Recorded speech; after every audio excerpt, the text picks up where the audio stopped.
Hello and welcome to Somewhere on the Spectrum. Us neurodiverse folks are plagued with complexities that I rarely hear about in the neurotypical world. Emotions are just one more area where this seems to be true. Many of us are alexithymic. That means that we struggle to feel our emotions, or if we do feel them, we may struggle to identify what it is that we're actually feeling. That could be, am I angry or tired? Or am I angry or hungry? Or I seem to be a little irritable today. Is there a reason why? Simultaneously, many of us struggle with emotional dysregulation, meaning that our feelings can be big and overwhelming and unpredictable. This can create a very real situation where we're having big, uncontrollable emotions, but we don't know what they are or why we're having them. And now we're living in a very unpredictable world that isn't built to support or include us. Super! Using an emotions wheel can be a helpful way to allow you to define or identify the emotions that you're having. Deep breathing can be useful to help you regulate, and I would also suggest tapping for that. If you squeeze the end of your fingers like this, that's a version of tapping that can handily be done under a table that nobody can notice. That can help with the calming as well and regulation. But the tricky part comes in the skill of noticing that something is wrong in the moment, and that is much harder to deal with. For this, the only solution, unfortunately, is practice. I would suggest you create an analysis or processing tool for yourself. For me, this has always been writing, but maybe it's making audios, it's making vlogs, maybe it's a post-it note system or a spider diagram. Whatever works for you. It could be on your phone, on your computer. Figure out how you can best process situations that you encounter. Use your emotions wheel. Think about the environment as a whole. So you're not just thinking about, was I happy or sad? That is not deep enough. That's not going to be helpful. The reality of the situation for many of us is when we have a difficult situation, it's not just about how we're feeling. A lot of things can be impacting how we react and how we deal with the situation and whether we can react and deal with the situation. Let's look at some of the things that you could think about when you are processing. So let's say you've gone out for the day, you've met with some friends, something happened, something went wrong, you have come home in a panic, stressed out, thinking everybody hates you, it's the end of the world, but you don't necessarily really know what exactly went wrong, where it went wrong, what was going on. For these kind of situations, it's very common for us to run into a lot of stuff. Demand avoidance, rejection sensitivity, social stress and anxiety. There's a lot going on for us, right? Also, if we have that kind of situation, very often our brain, doing its pattern recognition thing, which not all of us have, but some of us do, connects it straight back to something that happened in the past. And we assume that the same thing has happened again, and that might not be the case. So when you're doing the processing part of this is about analysis of the whole situation. First of all, look at sensory stuff. Now, I know your emotions wheel, you're thinking this is about emotions. It might not be. One of the problems with the alexithymia is that actually it can be related to our body. We may not be able to distinguish the difference between sensations in our body that are related to how it's working compared to sensations in the body that are related to how we're feeling emotionally. It's not very helpful. So for some of us, our wires are literally crossed. For some of us, it's all muddled and confused, and different days might have different things. For some of us, it might be very, very clear for some things and not for others. Sensory stuff. Were you too hot? Were you hungry? For me, both of these things are very important. Coldness, I can mostly manage with coldness, but if I start to get too hot, I get angry really fast. Humid heat is the worst. And if I start to get hungry, I get angry really fast. I have no patience with hunger at all. Now, I very rarely feel hunger these days. Very, very rarely. It's always been a pretty unusual sensation for me. And I suspect that's one of the reasons why I react so badly to it, because it's quite surprising because I don't feel it very often. But if I do hit hunger, then yeah, it's bad. It's all bad. These days, it's more likely I'm going to hit low sugar than I'm going to hit hunger first. So quite often I kind of hit low sugar before I realized that I needed to put food into my body. If I'm going downhill on the sugar, then a lot of things can go bad before I even realize why they're going bad. So were you too hot? Were you hungry? Or something else like that that affects you? Was it too noisy? If you're in a coffee shop, they are the worst with those coffee machines, supermarket, something like that. If someone tries to have an argument with you in a coffee shop while the coffee machine is going and the chairs are scraping on the floor, you are much more likely to have an extreme response to that situation than if you were at home in the quiet and peace on your own sofa. Simply because your body is already overwhelmed. The number of spoons you have is already depleted because of the environment that you're in before anybody said anything. So you have a lot less spoons left to deal with the complexity of the situation that is unfolding. Were you stressed out? If you were worried that they were going to dump you or something bad was going to happen, then you might have already used your spoons stressing out about what were they going to say? Are they going to fire me? You know, these kind of situations. Did you feel rejection sensitivity? This is a really, really tricky one to spot in the moment. But one way we can see it in the after effect is if we had an extreme response or we felt physical pain or like we wanted to cry. Another way we can identify it is if it reminds us of previous experiences when we feel we've been rejected before. So if our brain goes straight back to, this is like that time this thing happened, then it's very possible that it's tapping into our rejection sensitivity. Again, if it's tapping into your rejection sensitivity, the chances are you're going to have a much bigger response and you're going to get that emotional dysregulation much more quickly than if you're not hitting your rejection sensitivity. Because for us, that's very, very painful to feel. And so we are no longer thinking straight most of the time. And also the emotional dysregulation, the rejection sensitivity, often if they come together, then it means that we're not actually in the moment processing the situation very well anymore. We have left the building. We are somewhere else, processing something that happened in the past or our very physical feelings at the moment. We're no longer taking in what's happening around us. And we can have a very physical response to that. It may be that we feel very angry or we have a meltdown or something like that. And to the person watching, they don't know where that's come from. But if you already had not enough spoons, this may look like it comes out of nowhere because you were trying your best to cope and they pushed you over the edge. Did you have something in your hands?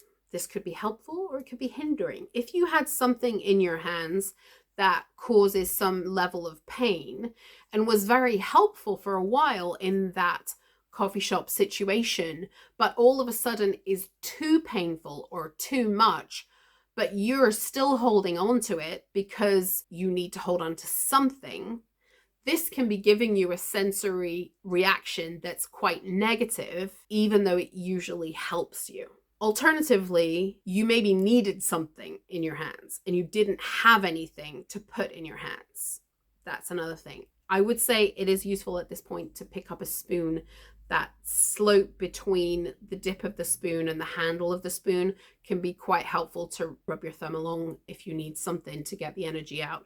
And in a coffee shop, there's usually quite a lot of spoons. So you can have that on your knee. Doing something like that might be helpful in this situation. Other things to look for and process. Were you overwhelmed, afraid, uncomfortable? If you're sitting in a chair that is super uncomfortable and then people asking you difficult questions, you know, I always think about that, like at school when we had exams at school, those chairs were uncomfortable for 2 hours sitting on those chairs, and we want to just sit on the floor and cross our legs and we can't. It's very difficult to focus. Your anxiety levels are going to be much higher in that situation. Similarly, if somebody is trying to give you an interview and you're sitting on the stupidest chair that's ever been designed and they're asking you all of these serious questions and you're just like shifty, there's no way to get comfortable, my back hurts, I want to put my legs up, I want to put my knees up, your brain has left the building. You're thinking about the discomfort of your legs and how this isn't right and how you need to be in a different position. You're not answering their questions anymore. Were you confused, frustrated? That could be like they've said something and your brain has not been able to compute. It's not been able to process it sufficiently or fast enough, or it confused the situation. They've said one thing, you've heard something else. That can be the reason why we've got ourselves into a fight. We've literally misunderstood what we've heard. And sometimes we need to go back and have another conversation with them and clarify, I heard this. Is that what you meant? And very often it can turn out that no, that's not what they meant at all. So we can come away with a belief that they hate us or that something's gone wrong or we did the wrong thing. And actually they were having a bad day, or they just had a fight with their husband, or there was something they weren't telling us that they felt like they should tell us. And it's all got misunderstood. It's always worth asking, double checking that you've understood after you've processed the situation. Were you buzzy? You know that feeling of too much energy that you can have? Maybe you drunk some alcohol, had too much sugar, had too much coffee, or literally you just have too much energy that day. Could be that you've had too much dopamine. Maybe you were scrolling on your phone and you got a bit jittery. Low blood sugar and high blood sugar both can be bad for this situation. Did you react in the moment? Did you mean what you said? Did they mean what they said? You know, if we're emotionally dysregulated, or that rejection sensitivity flares up, or demand avoidance, if they're asking something from us and we have a demand avoidance reaction to that, all of those things can make us flare up in the moment. And that flare can often be not logical at all, apparently not connected, and an extreme response comparatively to what they were asking, which can mean that we have a negative reaction that we don't actually necessarily intend to have. So this process of writing down or finding some way to process what happened today and break it down, analyze it, what does it mean, what's the impact? When you first start doing this, is really annoying and it's very time consuming. And it seems like a stupid thing to do. But ultimately what we're working on doing is helping you identify these situations so you can spot them faster. So going back to questions, things to analyze, did they mean what they said? And did what they said actually mean what you think it meant? Because sometimes it doesn't. Sometimes they say something and you hear something different because you're coming to it with your pattern recognition. You're going, this is like that situation, and you're not actually hearing what they're saying properly.